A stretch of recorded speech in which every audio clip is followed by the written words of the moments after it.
গ্রিসের আন্তর্জাতিক জলসীমায় আটক ত্রাণবহর ফ্লোটিলার শতাধিক কর্মীর আটকাদেশের মেয়াদ বাড়ানোর আদেশ দিয়েছে ইসরায়েলি আদালত। ইসরায়েলের কারাগারে তাদের ওপর নির্যাতনের অভিযোগ করেছেন স্বজনরা।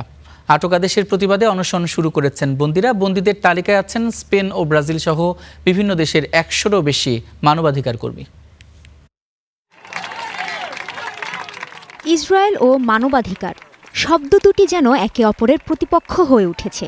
কেবল ফিলিস্তিনি নয়, বিশ্বের যে কোনো নাগরিকের মানবাধিকার লঙ্ঘন করাই যেন ইসরায়েলের নীতি হয়ে উঠেছে, যেমনটা ঘটেছে ফ্লোটিলার মানবাধিকার কর্মীদের ক্ষেত্রেও। যেমন ব্রাজিলের নাগরিক লারা সুজা সম্প্রতি গাজামুখী নৌবহর থেকে তার স্বামী থিয়াগো অভিলাকে গ্রিসের ক্রিট দ্বীপের আন্তর্জাতিক জলসীমা থেকে আটক করা হয়। তার ওপর নির্যাতনের অভিযোগ করেছেন লারা। দূতাবাসের কর্মকর্তা ও আইনজীবী আমাকে জানিয়েছেন যে তার শরীর ও মুখ জুড়ে আঘাতের চিহ্ন। তাকে নির্যাতন করা হয়েছে, তবে তিনি অনশন করছেন। তার অনশনের ৬ষ্ঠ দিন চলছে। তিনি দুর্বল হয়ে পড়েছেন। আইনজীবীরা বলেছেন তাকে একাকী সেলে রাখা হয়েছে, যেখানে ২৪ ঘন্টা তীব্র আলো জ্বালিয়ে রাখা হচ্ছে।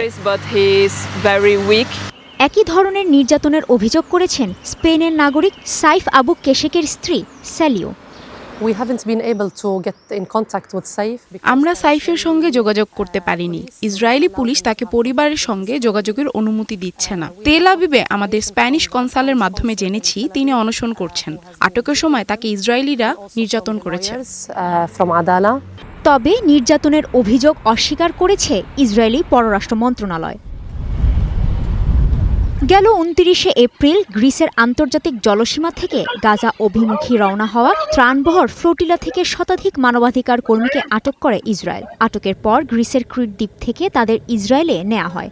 ইসরায়েলি আদালত তাদের আটকাদেশের মেয়াদ বাড়ানোর দাবি করছে। নৌযানের বহরটি গেল ১২ এপ্রিল স্পেনের বার্সেলোনা বন্দর থেকে ত্রাণ নিয়ে গাজার উদ্দেশ্যে রওনা হয়। কাজী শাহরিন, স্টার নিউজ।